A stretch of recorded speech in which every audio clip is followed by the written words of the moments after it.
Yo, what's up, everybody? It's Advertise Crush here, back with you once again. It's time to have a serious chat. Uh, I follow a lot of fitness channels here on YouTube. A lot of different channels that will promote just general fitness. And one thing I came across not too long ago was a couple of videos on this entire Lizzo Jillian Michaels situation. And as a guy who is not the slimmest in the world, I am 350 pounds and working on living a healthier life. One such journey that I've been working on over the span of like 10 years, because for some of us it is that difficult to change.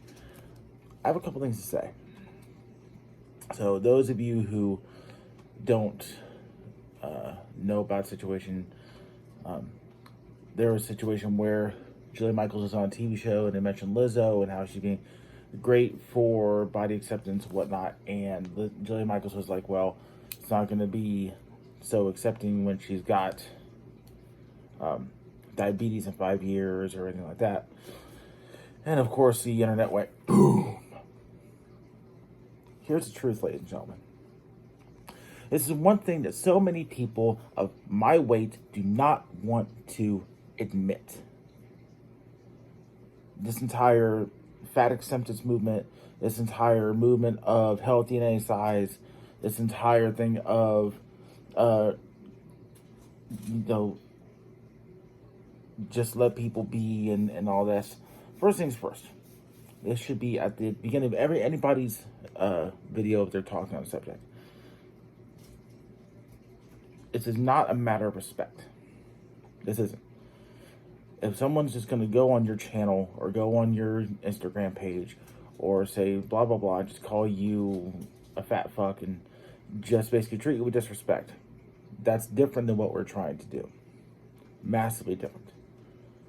What we're trying to tell you is that living at a weight that is considered obese, morbidly obese, or now what is known as super obese, is unhealthy in the long term.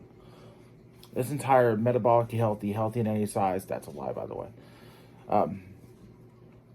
This entire thing of, well, you can be 450 pounds and be perfectly healthy. Well, that's not true. Science has shown, history has shown that the load on your joints, the load on your cardiovascular system it just builds over time. It builds over time and builds over time. And even like lifting and powerlifting and bodybuilding and whatnot and being a heavier person will still put a strain on your body. So this entire healthy in any size mindset is destructive.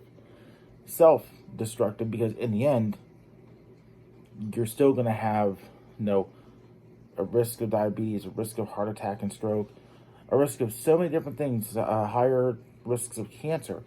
And I'm kind of just parroting off things that like guys like Alan Roberts has said. This isn't a thing of respecting somebody as a person. This is people like us trying to help those lose weight and gain longevity and gain the ability to be mobile in your later years, assuming you make it that far. I realized a long time ago that if I was going to make it into my 50s, into my 60s, that things were going to have to change. I am going to be 38 this year, and I'm 350 pounds right now.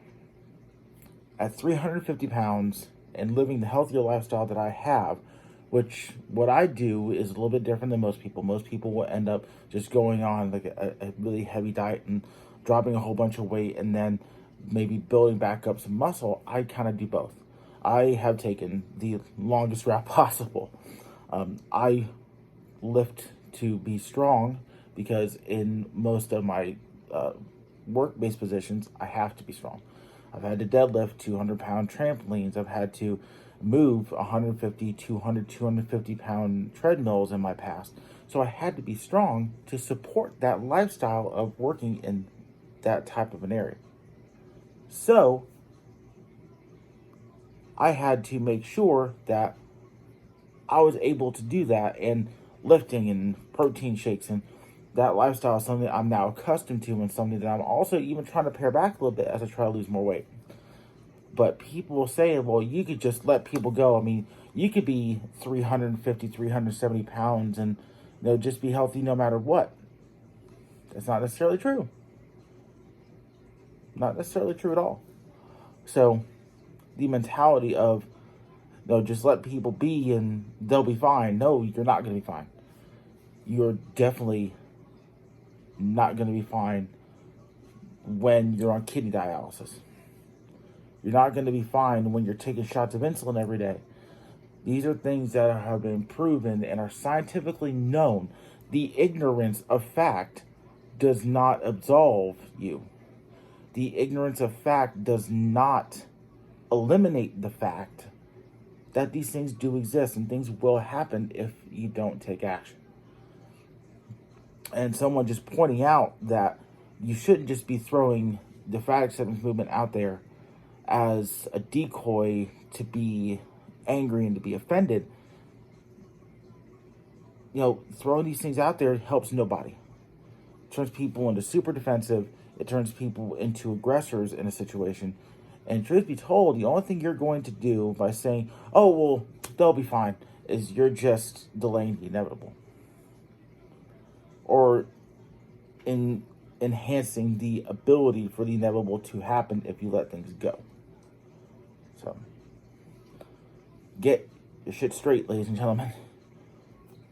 Fitness is not this thing you can throw away. Fitness is not this thing that you can just trade in whenever. Health and exercise does not exist. Fat acceptance, no. I learned a long time ago that fat acceptance is not an option if you want to live past 50. And that's just facts.